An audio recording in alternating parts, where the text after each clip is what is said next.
හොඳ කන්සෙප්ට් ඔබ තමුන්නාන්සේ ඉදිරිපත් කරනවා. හැබැයි ගරු චතුරංග අමාත්‍යතුමනි ප්‍රායෝගිකව ඔබ තමුන්නාන්සේලා බලාපොරොත්තු වෙන්නේ ආනායනය පදනම් මත පදනම් වෙච්ච ආර්ථිකයක්ද එහෙම නැත්නම් සේවා සහ අපනයනය මත පදනම් වෙන ආර්ථිකයක්ද කියන ගැටලුව පැන නැගෙනවා. මොකද මේ තියෙන බදු ප්‍රතිපත්ති සහ මේ තියෙන ප්‍රතිපත්ති මාලාව ඇතුලේ ගරු නියෝජ්‍ය කතානායකතුමනි පැහැදිලිවම අපට දැනෙන්නේ ආනායනය මත රාජ්‍ය ආදායම උත්පාදනය කර ගැනීමේ ක්‍රමවේදයක් ඔබ අනුගමනය කරනවා කියන කාරණය ඔබේ ආණ්ඩුව. ඒකට නොඑක් කාරණා ඔබ ඉදිරිපත් කරනවා. එකක් IMF එක ගැන කතා කරනවා. තවත් පහුගිය ආණ්ඩුව වලින් ගත්ත ණය ගැන කතා කරනවා.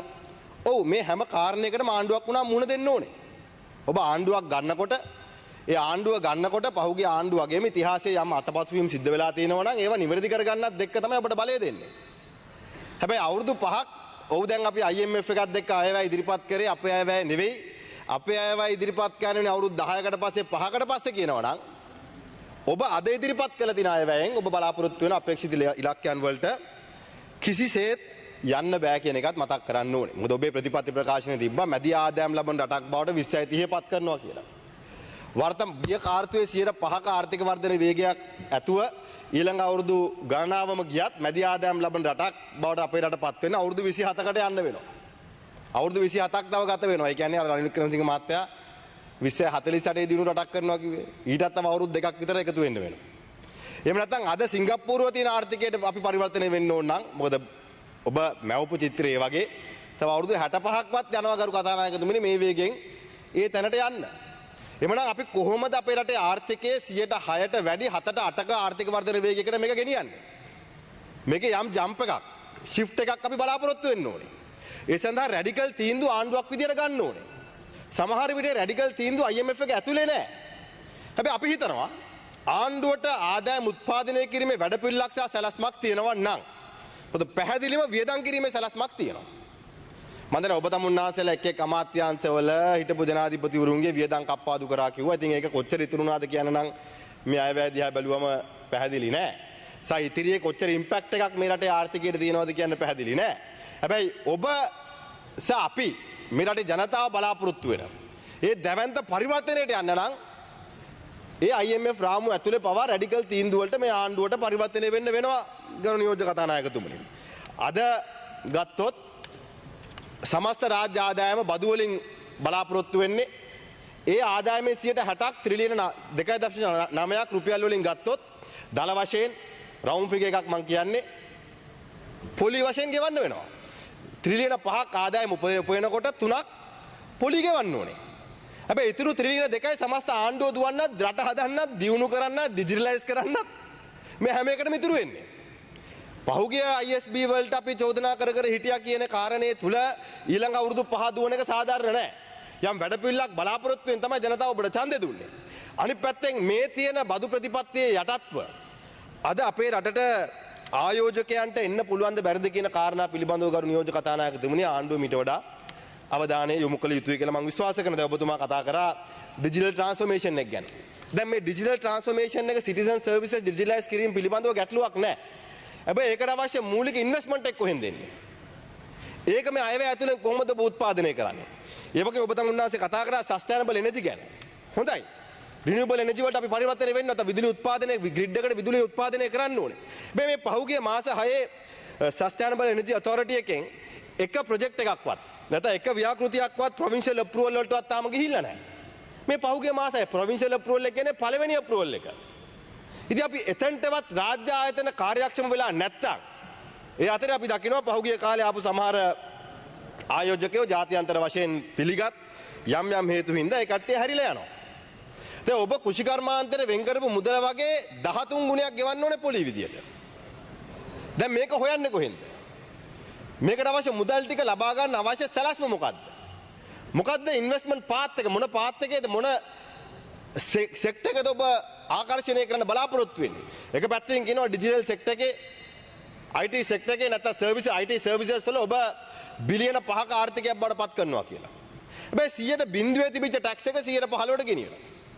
15%ට ගෙනිල්ලා ඒකට දෙන එක්ස්කියුස් එක නැත්නම් ඒකට දෙන ගොතන කතාව තමයි ගරු නියෝජ්‍ය කතානායකතුමනි 30ක් කරන්න කීප එක අපි 15 කරා.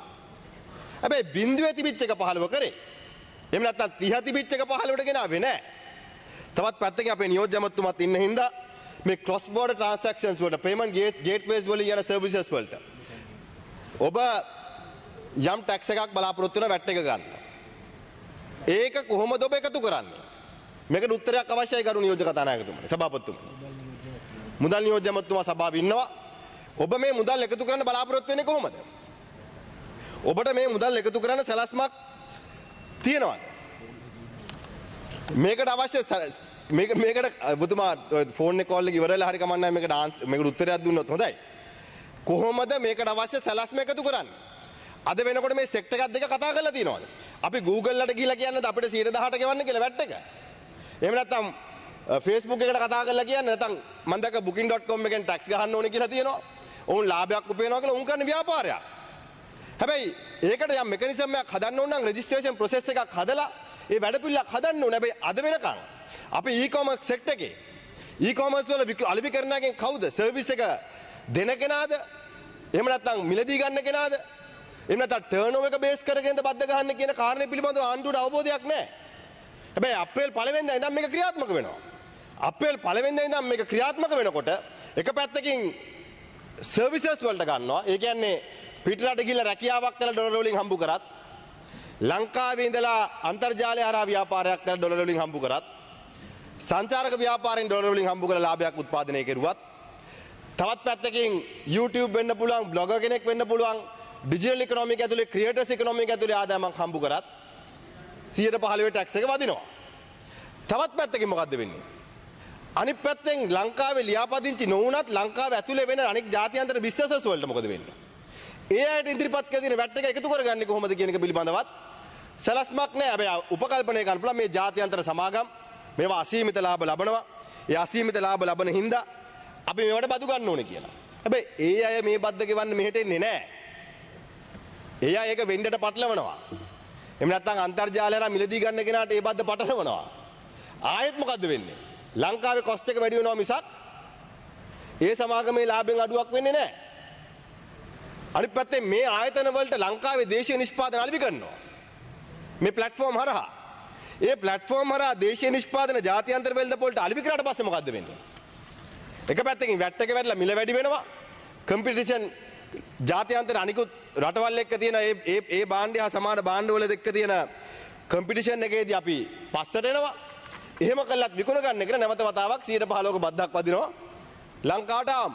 ඒතර මේකේ මොකක්ද ආණ්ඩුවේ ප්‍රතිපත්තිය? මේක ඩබල් ටැක්ස් වලට වදිනවද? එහෙම නැත්නම් මේක එක තැනකින් මේක නතර කරනවද? එහෙම නැත්නම් මේ ආණ්ඩුව මැදිහත් වෙලා මේ ආයතන ලියාපදිංචි කළා ලියාපදිංචි කරපු ආයතන විතරක් ජාත්‍යන්තර සමාගම් වලට ලංකාවේ ව්‍යාපාර කරන්න අවසර දෙනවද? එහෙම නැත්නම් මේවා බදු ගෙව්වේ නැහැ කියලා තහනම් කරලා දාලා වහලා දාන්න කියනවද? ඉතින් මේ පිළිබඳව ඔබ තමුන්නාස්ලාගේ ස්ථාවරය පිළිබඳව ස්ථාවරය අපි දැනගන්න කැමති ගරු මුදල් අමාත්‍යවරයාගේ. අනිත් පැත්තෙන් SVAT එක. අපි එක්ස්පෝර්ට් දිරිගන්වන්න ඕනේ කියලා මේ ඔබතුමාලාත් දැන් කියනවා. එහෙම තමයි ලංකාව ඩොලර් එන්නේ. මේ ඩොලර් වලින් උපයන අයට අඩු බද්දක් රුපියල් වලින් උපයන අයට වැඩි බද්දක් ඒ හින්දා මේක සාධාරණයි කියන එක නෙවෙයි. හැබැයි යම් කිසි ක්‍රමවේදයක් මේ රටට විදේශ විනිමය ගෙනෙන අයට සාධාරණයක් කරන්න ඕනේ. ඒ සාධාරණයක් කරන්න යන ගමන තුල ගරු නියෝජ්‍ය කතානායකතුමනි සභාපතිතුමනි. SVAT එක අයින් කිරීම තුල ඔබතුමා දන්නවා මේ රටේ ව්‍යාපාරිකයන්ට මුහුණ දෙන්න තියෙන අපහසුතාවය. ඒක ඒ සහනේ දුන්නා කියලා ව්‍යාපාරිකයට පහසුවක් වෙනවා මිසක් ආණ්ඩුවට අලාභයක් වෙන්නේ නැහැ. මොකද ආණ්ඩුව නැවත වතාවක් එකතු කළ මේක ගෙවනවද? එහෙම නැත්නම් ව්‍යාපාරිකයා දිරිගන්වන්න මේ වැඩ පිළිවෙල ක්‍රියාත්මක කරනවද කියන ප්‍රශ්න පිළිබඳව ආණ්ඩුව තීන්දුවක් ගන්න ඕනේ. තවත් පැත්තකින් ගරු කතානායකතුමා ආයෝජකයෝ ගැන කතා කරනවා. හැබැයි ලෝකේ කම්පිටිෂන් එකක් තියෙනවා. අනිත් පැත්තෙන් කුඩා මධ්‍ය පරිමාණ ව්‍යාපාරිකයාට මේ වෙලාවේ අපේ මාකට් එකේ විශාල අර්බුදයක් තියෙනවා. access to finance මූල්‍යමය ප්‍රතිපාදන වලට යන අපහසුතාවයක් තියෙනවා. තවත් පැත්තකින් විදේශ ආයෝජකයෝ ලංකාවට ගෙනීම පිළිබඳ ලොකු අභියෝගයක් තියෙනවා. දැන් පහුගිය මාසයකට ආයෝජකයෝ කීයක් ඇවිල්ලා තියෙනවද? පහුගිය මාසයේ ලංකාවේ ඔබ විසින් අනුමත කරපු ආයෝජන කීයක් තුල රැකියා කීයක් ලංකාවේ උත්පාදනය වෙලා තියෙනවද? ආණ්ඩුවකට පැවතීම සඳහා බදු ක්‍රමය මත යැපෙනවා නම් ඔය ත්‍රිලියන 3 හෝ 2.9 එන්න එකතු කරගෙන වැඩි කරගෙන ඊළඟ ආණ්ඩුවට බාර දෙනකොට තමන්ගේ අයවැයෙන් 60% 80% දක්වා පොලී ගෙවන තැනට පරිවර්තනය කරනවද? එහෙම නැත්නම් ලංකාවේ ආර්ථිකයට අවශ්‍ය දායකත්වය ලබා දීලා ආයෝජකයෝ ගෙනල්ලා ඒ ආයෝජකයෝ හරහා රැකියාව උත්පාදනය කරලා අපේ ආර්ථිකය ප්‍රසාරණය කරනවාද කියන ගැටලුව වෙන තීන්දුව ඔබ තමුන්නාසලට ගන්න වෙනවා. මේ IMF එක හින්දා මට මේක කරන්න විදියක් නැහැ. එහෙම නැත්නම් IMF එක ආවොත් මේ ප්‍රශ්නේ විසඳෙනවා. එහෙම නැත්නම් මේ ලොකු සමාගම් මේ සමාගම් වලට සහන දීම තුල මේ රටට වාසියක් වෙන්නේ නැහැ කියන මානසිකත්වයේ ඉඳලා ආයෝජකයෝ දිහා බලන්න ගියොත් ඔය කිසිම ආයෝජකයෙක් අපේ රට